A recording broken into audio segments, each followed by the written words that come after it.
Masih bersama kami di Breaking News Kompas TV, Saudara, terkait kabar ataupun konfirmasi meninggalnya pemimpin tertinggi Iran Ayatollah Ali Khamenei. Dan yang Anda saksikan di layar kaca saat ini adalah, Saudara, suasana di Iran di mana warga Iran berkumpul setelah konfirmasi meninggalnya pemimpin tertinggi mereka. Dan tentunya ini menjadi kabar yang mengejutkan dan juga menyedihkan bagi warga di Iran, terutama ketika kabar ini disampaikan kurang dari 24 jam setelah serangan dari Amerika Serikat dan juga Israel menghantam Iran pada hari Sabtu.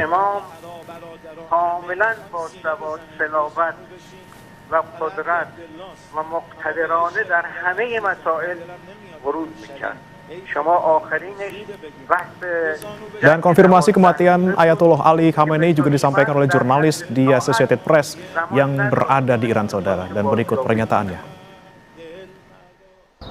Iran's supreme leader, the 86-year-old Ayatollah Ali Khamenei, is dead. That's according to reports on both Iranian state television and its IRNA state-run news agency.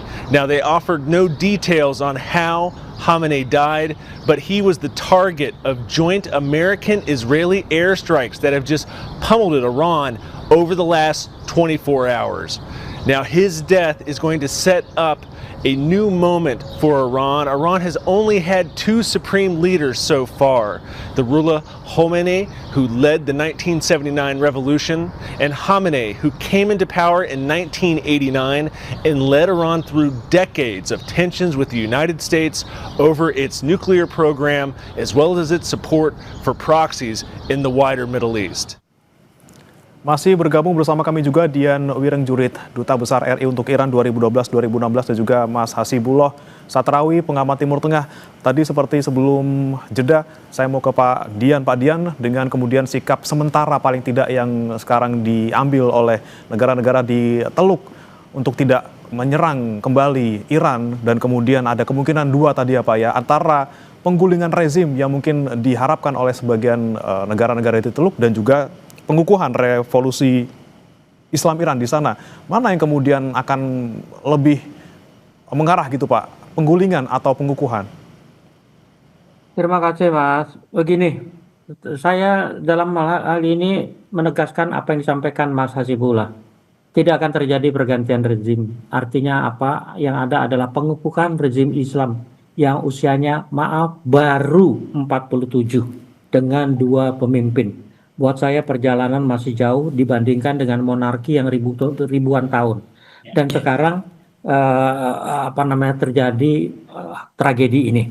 Buat saya begini, Mas, kalau ditanya kawasan, saya yakin sekarang pemimpin-pemimpin Teluk itu, beberapa negara kawasan yang pangkalannya diserang Iran, memikirkan kembali reaksi mereka yang tadinya sempat emosional, termasuk Arab Saudi yang mengatakan akan melakukan serangan balik. Buat saya mereka akan lebih mempertimbangkan secara hati-hati, secara waras, bahwa tindakan membalas serangan sudah tidak relevan lagi. Karena apa? Satu, tewasnya Ayatollah Ali Khamenei merupakan tujuan utama Trump dan Netanyahu. Kalau mau kita ingat statement-statement sebelumnya, tujuannya adalah pergantian, artinya rezim. Buat saya tewasnya Ayatollah Ali Khamenei ini akan menjadi capaian buat Amerika dan Israel. Artinya pemimpin Iran sudah berhasil ditewaskan. Tapi kalau sistem kenegaraannya saya kira tidak. Yang ada justru penegasan kembali pengukuhan seperti kata Mas Hasibullah. Kenapa? Kawasan Timur Tengah yang ketika revolusi di tahun 1979 itu dibayangkan akan bergolak, akan ada revolusi Iran dan revolusi akan menjalar kemanapun. Ternyata tidak pernah terbukti itu. Iran tidak pernah melakukan invasi atau agresi terhadap negara lain. Bahkan dalam tahun 80 ketika dianggap lemah, Irak yang menyerang dibantu Amerika lagi. Amerika ini kan memang pengecut ya. Sifatnya hanya membantu gitu. Nggak pernah berhadapan berani langsung dengan yang setara seperti Rusia atau Cina. Nah, dalam kaitan itu saja kita lihat kawasan Timur Tengah relatif tenang di bawah rezim Islam Iran. Tidak ada pergolakan di dalam negeri Iran, walaupun secara politik tentunya ada di parlemennya, tapi secara kenegaraan dia membuktikan negara berdaulat yang baik dengan tetangganya. Nah, hal ini tercipta sampai saat ini.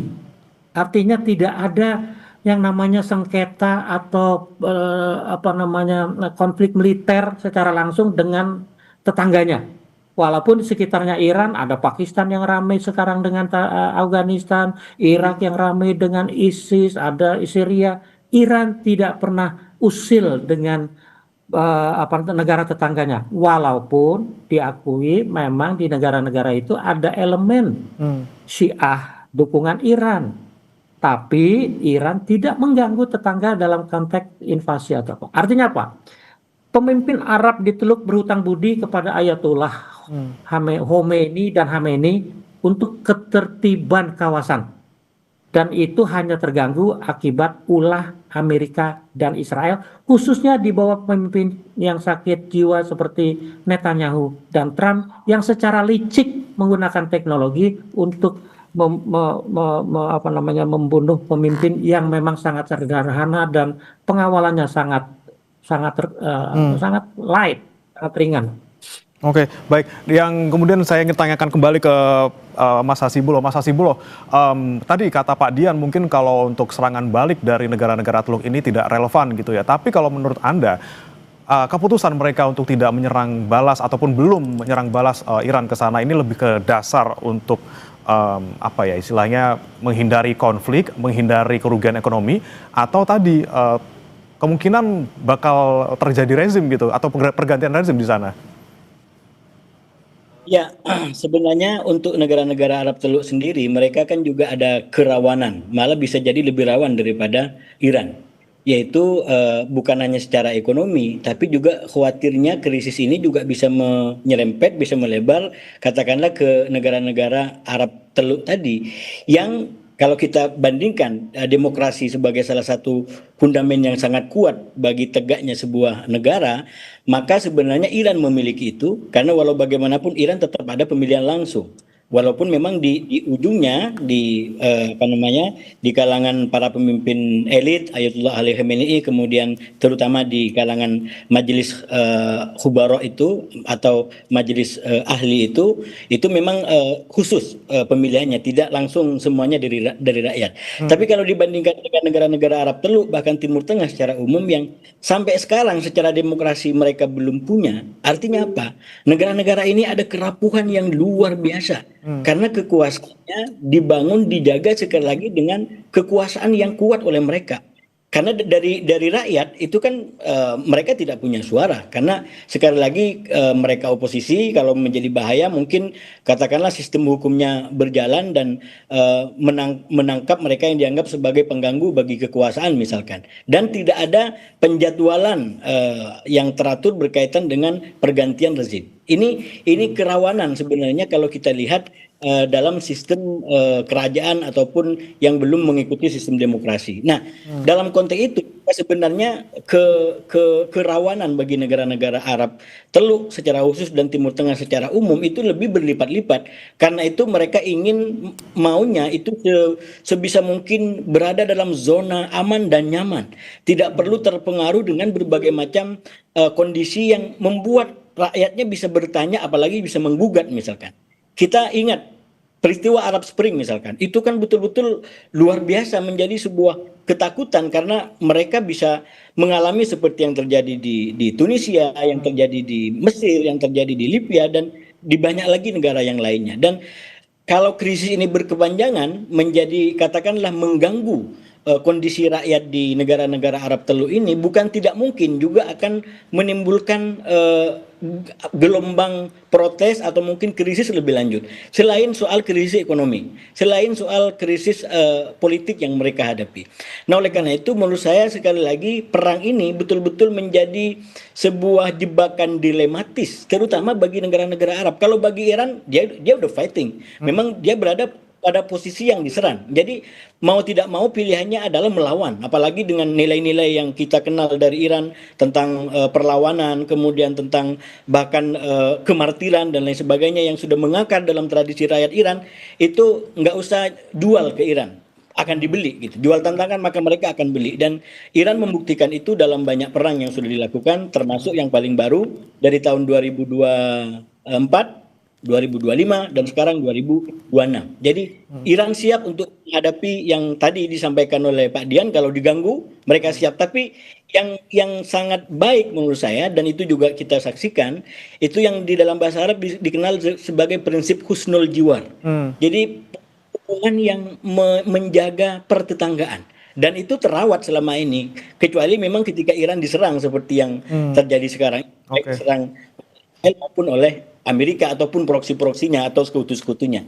Lalu yang jadi pertanyaan nanti, kemudian bagaimana ke depannya nanti Iran? Apakah kemudian akan dibantu juga nanti oleh Rusia, Tiongkok ataupun Inggris? Jangan dijawab dulu, Mas Hasibulo dan juga Pak Dian. Kita akan bahas usai jeda berikut.